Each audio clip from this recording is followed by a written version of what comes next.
శ్రావణం mega sale మీ CMR legacy of జ్యువెలరీలో విఏలో 50% వరకు తగ్గింపు. వివరాలకు సంప్రదించండి. వాగర్థవివ సంపృక్తౌ వాగర్థ ప్రతిపత్తయే జగతః పితరౌ వందే పార్వతీ పరమేశ్వరౌ. ఆదిత్యాయ చ సోమాయ మంగళాయ బుధాయ చ గురుశుక్రశనిభ్యశ్చ రాహవే కేతవే నమః. శృంగేరి జగద్గురు పీఠాధిపతులకి, కంచి పీఠాధిపతులకి నమస్కారములు తెలియజేసుకుంటూ కార్యక్రమాన్ని ప్రారంభిద్దాం. వీక్షించేటువంటి ప్రేక్షకులకి ఒక చక్కటి వార్త. ఎందుకంటే ఇప్పటి వరకు కూడా మీరందరూ ఎంతో ఆదరాభిమానాలతో ఈ యొక్క రాశి ఫలాలకి సంబంధించినటువంటి కార్యక్రమాన్ని మీరు చక్కగా సహకరిస్తూ వస్తున్నారు, వీక్షిస్తూ మీ యొక్క చక్కటి అభిప్రాయాన్ని తెలియజేస్తున్నారు.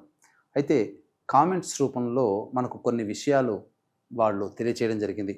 ఎందుకంటే మేము పుట్టిన డేట్ ప్రకారం కూడా చూసుకుంటున్నాము కాబట్టి మేము పుట్టినటువంటి డేట్ అనేటువంటి దాని ప్రకారం కూడా మేము ఎలా చూసుకోవాలి, ఏ రాశి ప్రకారం మేము ముందుకు వెళ్ళాలి అని మాకు నక్షత్రాలు తెలియవు, డేట్స్ మాత్రమే తెలుసు, సంవత్సరాలు తెలియవు అని చెప్తున్నారు. కాబట్టి వీళ్ళందరి యొక్క మనోభావాల్ని దృష్టిలో పెట్టుకొని ఒక మంత్లో ఏ డేట్ నుంచి ఏ డేట్ వరకు కూడా జన్మిస్తే ఏ రాశికి సంబంధించి ఉంటుందో ప్రస్తుత నవీన కాలానికి ఈ యొక్క సంచార ప్రభావాన్ని గణనలో తీసుకొని తెలియచేయడం జరుగుతుంది. కాబట్టి చక్కగా మీకు నక్షత్రము రాశి కనుక తెలిసినట్లయితే వాటి ప్రకారం ఆ రాశి ప్రకారం మీరు వెళ్ళండి.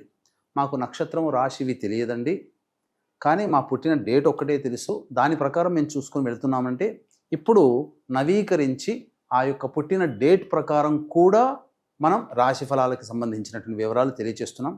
ఇక ఈ సంవత్సరం అనగా ఆగస్టు నెల 16వ తారీఖు నుంచి 31వ తారీఖు వరకు గ్రహ సంచారం ఏ విధంగా ఉందో తెలియజేసుకుందాం. ఇక గురువు మిథున రాశిలో 20వ తారీఖు వరకు శుక్రుడు మిథున రాశిలో, 21వ తారీఖు నుంచి శుక్రుడు కర్కాటక రాశిలో సంచారం, బుధుడు 31వ తారీఖు వరకు కూడా ఈ యొక్క సంబంధించినటువంటి కర్కాటక రాశిలోని సంచారం చేస్తున్నాడు. ఇక 17వ తారీఖు నుంచి రవి మీకు సింహరాశిలో, కేతువు సింహరాశిలో, అలాగే కుజుడు కూడా 31 వరకు కన్యా రాశిలో, రాహువు కుంభరాశిలో, అలాగే శని వక్రీకరించి మీనరాశిలో సంచారం చేస్తున్నాడు. కాబట్టి ఇక ఆలస్యం చేయకుండా 12 రాశుల వారికి సంబంధించినటువంటి ఫలితాల గురించి మనం క్లుప్తంగా, అంటే ఏ ఏ రోజుల్లో ఎలా ఉండబోతుంది, ఆదాయ వ్యయాలు, మంచి చెడు, మానసిక సంతోషము, ఆందోళన, ఇలాంటి వివరాలు మరియు గ్రహ సంచారాలు అనగా గ్రహాలు మారినటువంటి కారణం చేత ఎటువంటి యోగాలు అవయోగాలు కలుగుతాయనే విషయాల గురించి క్లుప్తంగా తెలియజేసుకునే ప్రయత్నం చేద్దాం. ఇక 16 ఆగస్టు నుంచి 31వ తారీఖు ఆగస్టు వరకు మేషరాశిలో జన్మించినటువంటి వారికి ఏ విధంగా ఉండబోతుంది.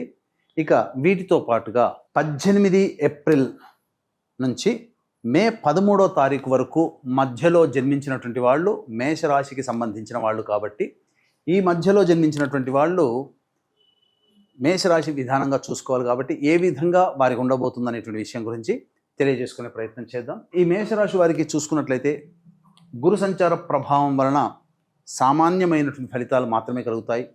అంతేకాకుండా ఇతరుల వలన నమ్మి మోసపోయే అవకాశాలు ఈ యొక్క పక్షంలో కనబడుతుంది. కాబట్టి ఇతరులని గుడ్డిగా నమ్మేటువంటి ప్రయత్నం చేయకండి. అలాగే శుక్రుడు కూడాను సంచార ప్రభావం వలన అనుకూలంగా ఉండడము, అలాగే నూతన వ్యక్తులు పరిచయ ప్రభావం అవ్వడము, 21వ తారీఖు నుంచి వాహన కొనుగోలు, గృహ మార్పు, లేదా చక్కగా వైభవోపేతమైనటువంటి జీవితాన్ని గడపడానికి కనుక చక్కటి దుస్తులు, ఆభరణాలు కొనుగోలు చేసే అవకాశం గోచరమవుతుంది.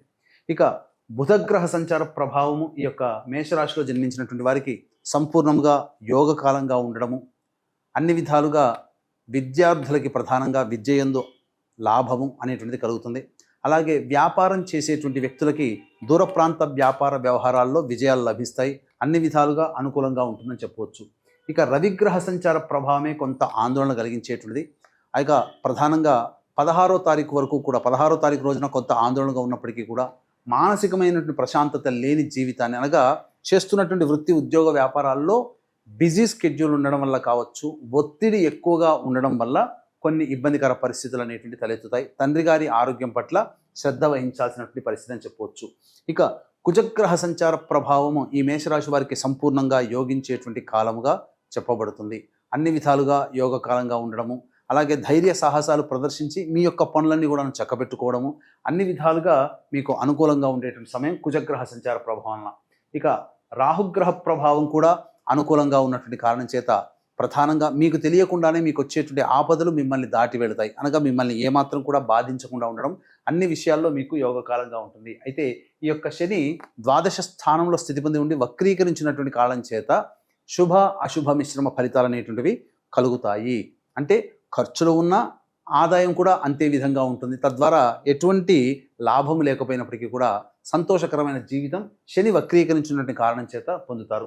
ఏతావాత చెప్పొచ్చేది ఏమిటంటే రవి మరియు అలాగే గురుగ్రహ ప్రభావము అనుకూలంగా లేదు. మిగతా గ్రహాలన్నీ కూడాను సంపూర్ణంగా యోగిస్తున్నటువంటి కారణం చేత మంచి శుభ ఫలితాలు పొందుతారని చెప్పవచ్చు. అలాగే ఈ యొక్క మేషరాశిలో జన్మించినటువంటి స్త్రీలు ముఖ్యంగా కుటుంబంలో కుటుంబ వ్యక్తుల చేత ప్రేమ అభిమానాలు పొందుతారు. అలాగే విలువైన వస్తు ఆభరణాలు కొనుగోలు చేస్తారు. చక్కగా బహుమతుల రూపంలో మీకు ఆనందాన్ని కలగజేసేటువంటి వ్యక్తులు మీకు పరిచయం అవుతారు. తద్వారా ఆనందకరమైన జీవితాన్ని పొందుతారని చెప్పవచ్చు. అయితే ప్రధానంగా సంతానం గురించి ఎక్కువగా ఆలోచించడం వల్ల దిగులు అనేటిది పెట్టుకుంటారు. ఎవరిని నమ్మి డబ్బు అప్పుగా ఇవ్వకండి. అయితే ఈ మేషరాశిలో జన్మించినటువంటి విద్యార్థులకి చక్కటి ఉన్నత విద్యా అవకాశాలు లభిస్తాయి. కోరుకున్న చోట యూనివర్సిటీలో మీకు ప్రవేశం లభించి తీరుతుందని చెప్పవచ్చు. నిరుద్యోగస్తులకి మాత్రం కాస్త గడ్డు కాలంగానే చెప్పవచ్చు. కాబట్టి సాధ్యమైనంత వరకు కష్టపడే ప్రయత్నము, అందున ఆత్మవిశ్వాసంతో ముందడుగు వేయాల్సినటువంటి పరిస్థితి. కాబట్టి జాగ్రత్తగా మీరు ఆలోచించి ఉద్యోగ సంబంధమైన విషయాల్లో చక్కగా మీరు ఇంటర్వ్యూలు చేయాలని చెప్పవచ్చు. ఇక గమనించుకున్నట్లయితే వివాహానికి సంబంధించినటువంటి ప్రయత్నాలన్నీ కూడా కొలిక్కి వస్తాయి. వివాహ సంబంధాలు నిశ్చయమయ్యే అవకాశం ఉంటుంది. కాబట్టి జాగ్రత్తగా వివాహం కాని యువతి యువకులకి సంపూర్ణంగా యోగవంతంగా ఉంటుందని చెప్పవచ్చు. ఇక సంతానాన్ని ఆశించేటువంటి వ్యక్తులు మాత్రం కాస్త జాగ్రత్తలు పాటించాల్సినటువంటి చలువ పదార్థాలు తినాలి ఆడవాళ్ళు.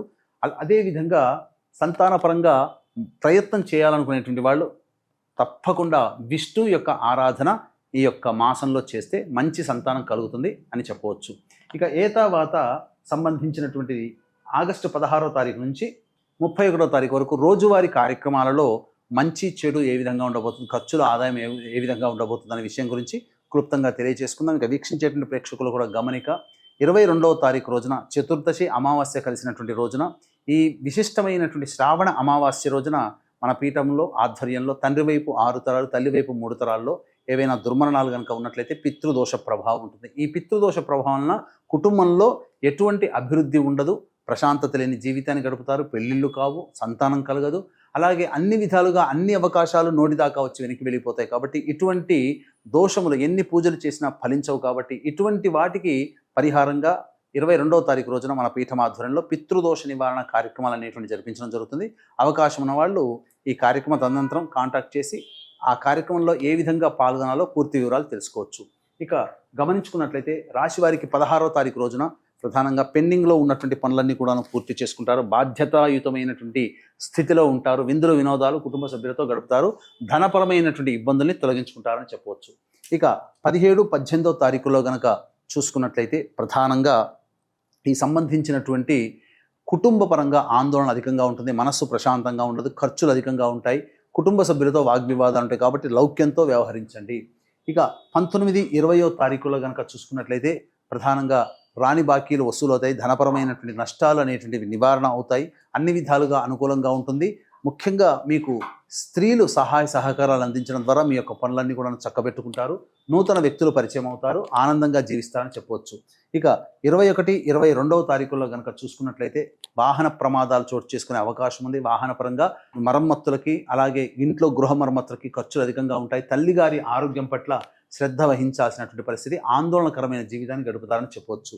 ఇక 23, 24, 25 తేదీల్లో మీ ఆరోగ్యం పట్ల శ్రద్ధ వహించాలి. అనారోగ్య సూచనలు, జ్వరంతో బాధపడే అవకాశము, అకస్మాత్తుగా అనారోగ్యం చేయడం లాంటివి ఉంటాయి. అలాగే సంతానపరంగా ఆలోచన చేయాలి. వృధా కాలయాపన చేస్తారు.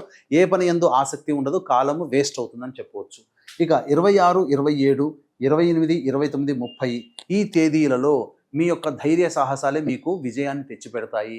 అన్ని విధాలుగా అనుకూలంగా జీవితం ఉంటుంది. రాని బాకీలు వసూలవుతాయి, ధనపరమైనటువంటి సమస్యలు తీరుతాయి. అలాగే ఎదుటి వారి యొక్క సహాయ సహకారాలు పొందడం ద్వారా మీకున్నటువంటి సమస్యలు పరిష్కరించుకోవడం, తద్వారా ఆనందకరమైన జీవితాన్ని గడుపుతారు. విందులు వినోదాల్లో పాల్గొంటారు. ఖర్చులకు మించిన ఆదాయం లభించడం ద్వారా సంతోషంగా ఉంటారని చెప్పవచ్చు. ఇక 31వ తారీఖు రోజున మాత్రం కాస్త ఆందోళనకరమైనటువంటి జీవితం, ఏదో ఒక సమస్యతో బాధపడుతున్నట్టుగా ఉంటుంది. ఏది ఏమైనప్పటికీ కూడా ప్రధానంగా చూసుకున్నట్లయితే 21, 22, 23, 24, 25 మరియు 31వ తారీఖుల్లో ప్రశాంతకరమైన జీవితాన్ని గడపలేరు. కావున సర్దుబాటు చేసుకొని ఖర్చులను తగ్గించుకునే ప్రయత్నం చేసుకుంటే మరింత మెరుగైన జీవితాన్ని పొందుతారని చెప్పవచ్చు. చక్కగా ఈ సంబంధించినటువంటి మేషరాశిలో జన్మించినటువంటి వారు సమస్యల నివారణ కోసం ప్రతిరోజు కూడా సుబ్రహ్మణ్య భుజంగ స్తోత్ర పారాయణం చేసుకుంటే మరింత మెరుగైనటువంటి ఫలితాల్ని పొందుతారని తెలియజేస్తూ సర్వం శ్రీ ఉమామహేశ్వర పరబ్రహ్మార్పణమస్తు.